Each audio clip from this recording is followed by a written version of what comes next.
Les experts basket saison 2, épisode 6, ravi de vous retrouver sur Monaco Info pour une nouvelle émission en compagnie de cet homme qui sillonne la France entière pour faire partager sa passion du basket. Ali Traoré, bonjour. Bonjour, alors j'espère que vous notez le fait que malgré le fait que je sillonne la France, je reviens toujours à la maison qui est Monaco. Exactement, le cœur est à Monaco pour Ali Traoré.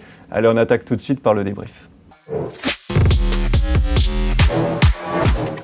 4 matchs au programme cette quinzaine, Ali, et ça avait plutôt mal commencé pour la Roca Team avec 2 défaites en Euroleague. Il y avait cette belle série de 5 victoires consécutives, stoppée par une grosse équipe, l'Anadolu Efes Istanbul, défaite 89-82. Et oui, il y a un plafond de verre pour la Roca Team. C'est jusqu'à maintenant, voilà, la série de 5 victoires n'a pas été battue. On pensait avoir une 6e victoire de suite, et ben non. Finalement, à chaque fois, quand Monaco fait une série de victoires, ça s'arrête à 5. Anadolu Efes qui a fait un gros match, qui va beaucoup mieux par rapport au début de la saison. On savait que c'est une toute nouvelle équipe avec un nouveau coach, mais ils ont le trio Larkin, Bobois, Thompson était beaucoup trop fort pour la Roca Team sur ce match-là, et ça a incliné malheureusement assez logiquement. Notamment dès l'entame, Monaco a mal démarré le premier quart-temps, il y avait quasiment 6-8 points de retard dès le début. Les stars, vous l'avez dit, turcs se sont mis en route et ensuite c'est difficile de les contrer quand ils prennent confiance comme ça d'entrée. Clairement, déjà en Euroleague c'est difficile de contrer des équipes avec des joueurs aussi forts individuellement, mais effectivement si vous commencez le match avec les 3 joueurs qui scorent facilement, qui prennent du rythme, après c'est très difficile de les arrêter. Donc dès le début du match il faut directement y aller avec... à la truelle. On va évoquer Shane Larkin, vous en avez un petit peu parlé. Il avait un petit peu disparu des radars, il y avait eu cette blessure, mais là, il a rappelé à tout le monde qu'en termes de talent, c'est du top 3 niveau Euroleague, quoi. Ah oui, clairement, il est monstrueux, Shane Larkin. De toute façon, il a retrouvé son peps. Oui. Il a fait l'impasse sur l'équipe nationale cet été, ce qui lui a valu une déchéance de nationalité, ce qui est... On rigole pas en Turquie. Ça rigole pas en Turquie, mais du coup, lui, ça lui a permis d'être totalement reposé, de retrouver totalement son peps, sa vitesse, son premier pas fulgurant. Et donc, on a du Shane Larkin pur jus là, sur cette saison. La 2e défaite de la semaine, là, elle a été un petit peu plus violente, j'allais dire, face au Real Madrid. Ouais. Alors 91-73 seulement à la fin, mais il y a eu très tôt 30 points de retard déjà pour Monaco. Ça a été un match à sens unique. Oui, un match totalement à sens unique, totalement dominé par le Real Madrid, qui est absolument irrésistible cette saison, qui n'a pas perdu en Euroleague. Alors de mémoire... C'est ça, 9-0. En championnat, de mémoire, ils en ont perdu un. Un seul. Un seul match. Un petit peu plus tard. Voilà, exactement. Donc, il n'y avait pas de match. Franchement, il n'y a pas grand-chose à dire sur le fait que Monaco était totalement dominé par cette équipe du Real Madrid. Elle en dominera d'autres. Voilà, je pense que ce qui était important, c'est de passer à autre chose, justement, et basculer sur le match d'après. On se souvient de la première claque reçue cette saison. C'était à domicile face à la Virtus Bologne. Derrière, Monaco avait réagi. C'est bien, au final, encore une fois, d'en prendre une. Il vaut mieux, le fameux dicton, perdre une fois de 30 points que 30 fois d'un point. Oui, clairement. Alors, en début de saison, on pouvait dire que Monaco était arrivé un peu trop confiant du fait qu'elle a fini 3e de l'Euroleague la saison dernière. 2 bonnes claques, hop, on passe, on enchaîne sur 5 victoires. Là, deux jolies claques aussi dans une semaine. Et on peut peut-être se dire qu'il y aura une série qui va recommencer, mais... le prochain match sur Olympiakos, il va falloir être solide. Et elle a déjà commencé cette série puisqu'il y a eu réaction, en plus sur un terrain hostile. C'est jamais facile de gagner au Pays Basque. Victoire à Baskonia de 2 points avec cette claquette au buzzer de Jaron Blossomgame. Une victoire pas forcément jolie, pas dans les standards de Baskonia, qui est une équipe vraiment offensive, pas non plus dans les standards de Monaco, mais c'est important de savoir gagner à l'extérieur sur des matchs... pas extraordinaire, et en plus sur une action d'éclat de Jaron Blossomgame, ça fait toujours plaisir. Mais c'est clair que c'est important de savoir gagner moche en Euroleague. On ne peut pas tout le temps être flamboyant. J'aimerais qu'on évoque un ancien de la maison monégasque, Shima Moneke, qui est du coup à Baskonia, qui réalisait un superbe début de saison et qui là a été limité à seulement 4 points. On le sait, la défense à Monaco, c'est dans l'ADN. Et qu'est-ce qui s'est passé pour Shima ? On le rappelle, il n'avait jamais, depuis le début de saison, fait un match à moins de 10 points. Ça me fait rire, parce qu'en fait, le truc, c'est que... Alors, il est exceptionnel, c'est un des tout meilleurs joueurs d'Euroleague cette saison. Je laisse quelques petits messages subliminaux, laissez-moi être l'homme que je suis, je sais pas quoi, blablabla. Mais juste une petite digression. L'année dernière, c'était pas le fait que c'était un mauvais joueur. C'était le fait qu'à mon sens, ce n'était pas le joueur qu'il fallait à Monaco. Il fallait un 4 qui pouvait s'écarter, et lui, il était trop dans le même profil que Blossomgame et John Brown.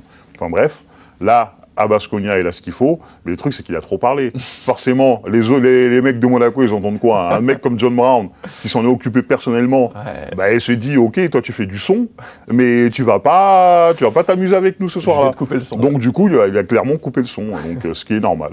Et là, j'ai revu en championnat, il a encore remis 23 points. Et voilà, donc le prochain match contre Monaco, il faut qu'il fasse un peu plus profil bas pour passer à trave, quoi. On espère qu'il a entendu le message, Shima. Ça fait 6-4 au classement pour Monaco avant une série de 3 déplacements consécutifs aux Partisans à Kaunas et au Fener. C'était important de prendre cette victoire pour rester dans le bon wagon. Oui, bien sûr, c'est important de prendre cette victoire pour rester dans le bon wagon, en sachant que maintenant il y a les play-ins. Pour être qualifié directement en play-off, il faut être dans les 6 premiers. Donc ça doit être l'objectif du club. À mon sens, être dans les 4 premiers, ça va être dans l'objectif du club aussi. Voilà, il faut lâcher le moins de matchs possible, surtout à domicile. Et maintenant, le rythme, on sait qu'il est hyper effréné. Donc les joueurs, il faut qu'ils restent concentrés et qu'il n'y ait plus d'excès de confiance comme on a pu le voir avant. Lors de certains matchs, ça n'a pas été le cas, notamment en championnat. Victoire facile, entre guillemets, face à Blois, 99 à 81. Et on a vu 2 hommes un petit peu sortir du lot. Ça change, on le sait, à tous les matchs côté monégasque. Là, c'était Mathieu Strazel et Dante Hall qui ont été très bons. Oui, Mathieu Strazel, il est toujours bon, de toute façon. Le gamin, il est prêt. Il faut que j'arrête de l'appeler le gamin. D'ailleurs, il a 21 ans. Il a dû, même aux États-Unis. Et maintenant, oui. Ah oui, effectivement. Il peut aller à Vegas. Il a le droit de boire de l'alcool avec modération. Bien sûr, toujours. Et non, il est toujours très bon. Dante Hall qui sort de sa boîte, qui a commencé sa saison tout doucement. Oui. Vraiment tranquillement à la Dante Hall. Et là, il retrouve son peps, son jus, sa capacité à récupérer les ballons, il y a une force de dissuasion dans la raquette et à prendre pas mal de rebonds, donc c'est cool. Et en face, il y avait un de vos protégés, un certain Traoré aussi, Armel, qu'on a vu à Monaco et qui fait là aussi un très bon début de saison. On avait entrevu l'an dernier de très belles choses dans une équipe qui tournait très bien. Et là, il a plus de temps de jeu, un petit peu plus de clés aussi dans le jeu, et il a fait un très bon match. Oui, bien sûr, il est parti à Blois, dans un club qui a vocation à développer des jeunes Français, comme on peut aussi parler de Milan Barbic. J'adore ce meneur. Et oui, il est très fort. Hein. Pour moi, il est programmé pour le très haut niveau. Et Armel, maintenant, il a des responsabilités, il a du temps de jeu, il prend de la bouteille, il prend de l'expérience.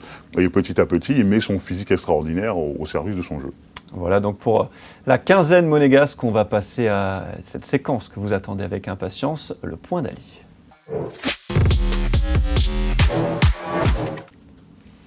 Ali, on a un petit peu évoqué déjà le Real Madrid, on va se plonger un petit peu plus dans la Maison Blanche espagnole. Le début de saison est assez incroyable, on l'a dit. Une seule défaite le 19 novembre, jour de fête nationale monégasque, c'était face à Malaga, mais sinon ils sont à 21-1 depuis le début de saison. Pourquoi est-ce que le Real est si fort ?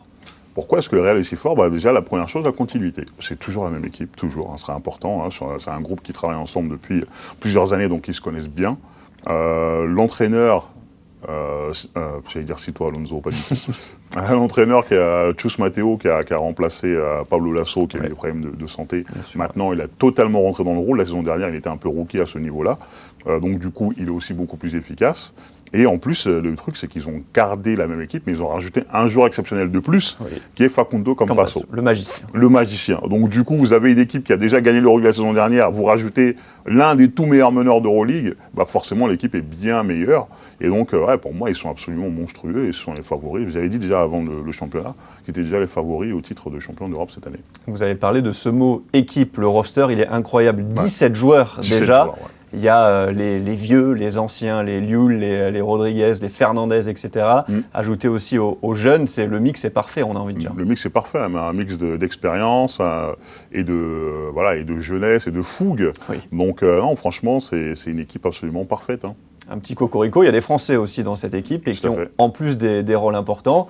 Fabien Causeur depuis très longtemps et puis 2 qui sont installés aussi depuis quelques années, Guerschon Yabusele et Vincent Poirier. Ah oui, Guerschon Yabusele malheureusement qui s'est blessé pour une longue durée, mais il a fait un gros début de saison à la Guerschon, c'est l'un des top meilleurs, si ce n'est le meilleur poste 4 d'Europe.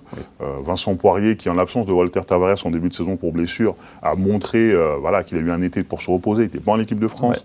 Donc il est arrivé tout feu tout flamme, il a tout explosé. Maintenant que Walter Tavares revient en forme, donc forcément il aura un petit peu moins de temps de jeu, mais il a montré qu'il est absolument en forme. Hein. Cette raquette, elle est folle honnêtement. Tavares, Poirier et qu'un joueur au CV et du talent de Vincent Poirier, accepte de se mettre dans ce rôle de backup aussi. Ça, c'est l'esprit Real Madrid, parce qu'il y a énormément de joueurs qui pourraient être titulaires dans n'importe quelle équipe en Europe. Mais ils sont au Real Madrid, ils sont bien traités, ils gagnent des matchs, il y a une bonne ambiance. Et du coup, ces joueurs-là restent. Et donc, il y a des joueurs de très haut niveau, à l'image de Vincent Poirier, qui ont des rôles plus minimes. Mais à la fin, les mecs, ils gagnent. Et et pour moi, c'est l'essence même de ce sport, c'est de gagner des matchs. Donc, moi, je peux totalement comprendre ce rôle qu'il a. Ils sont à 9-0, on l'a dit, depuis le début de la campagne en Euroleague. Qui peut les faire tomber? Eux-mêmes.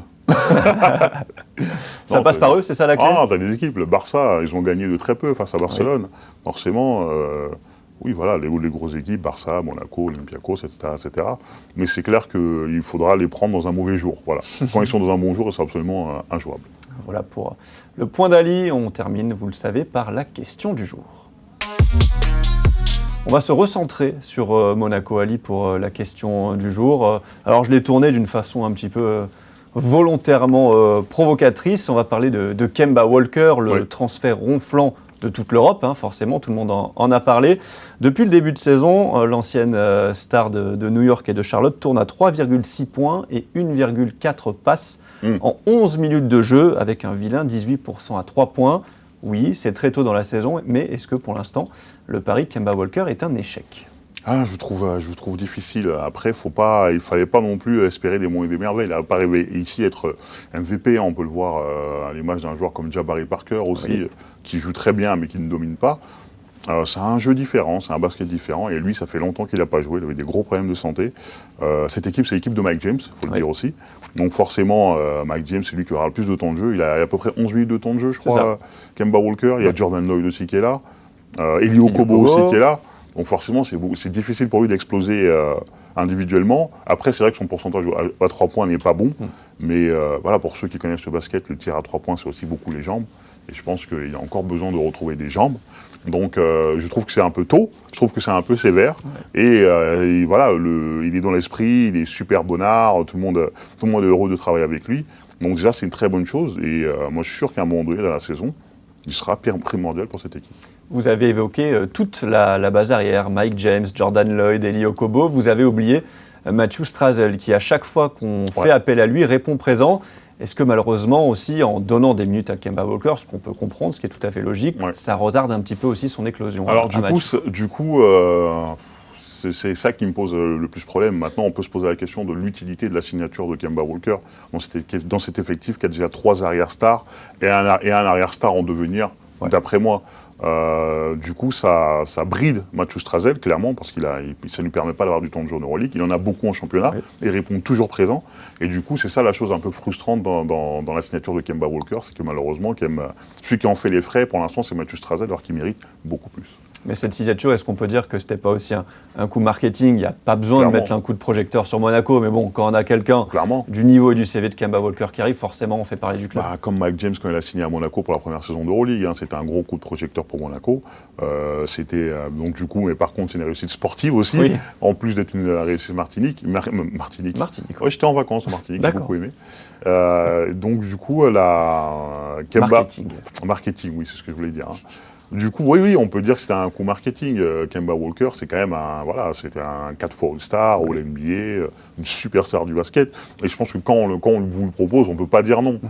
Voilà, mais ça apporte aussi son lot de problèmes. Ça veut dire qu'il va falloir qu'il retrouve un niveau physique quasiment maximum pour qu'il puisse apporter encore plus à cette équipe. En plus, c'est dur parce qu'il n'y a pas beaucoup de temps de jeu. Du coup. Comme on l'a dit, l'équipe, c'est Mike James. Donc du coup, Mike, il va jouer 30 minutes. Et à côté, il faut partager le temps de jeu avec Okobo, avec Lloyd. Et du coup, pour trouver du rythme, c'est encore beaucoup plus dur pour lui. Les entraînements, c'est bien, mais il n'y a que la réalité du terrain qui peut vraiment, le match, qui peut vraiment mettre un joueur en rythme. En tout cas, on a vu par bribes et par moments le talent de Kemba Walker avec ses crosses dévastateurs. On espère qu'il va faire rêver Gaston Médecin. Merci beaucoup Ali d'avoir été avec nous pour cette émission. Merci à vous. La question traditionnelle, combien de voyages, combien de matchs pour la quinzaine à venir? Pour la semaine à venir déjà, c'est beaucoup plus calme. Je n'en ai que 3. Alors que j'en avais 4 la semaine d'avant et 5 la semaine d'avant aussi. Donc là, c'est une semaine tranquille, peinard. Et dans des endroits, je sais que maintenant, vous allez choisir un petit peu plus vos endroits. Là, je reste que sur Monaco. Là, cette semaine, c'est Monaco. Donc je reste à la maison. C'est une excellente nouvelle. Daguemounégout. Exactement. On termine sur ce cri du cœur signé Ali Traoré et nous, on se retrouve dans 15 jours.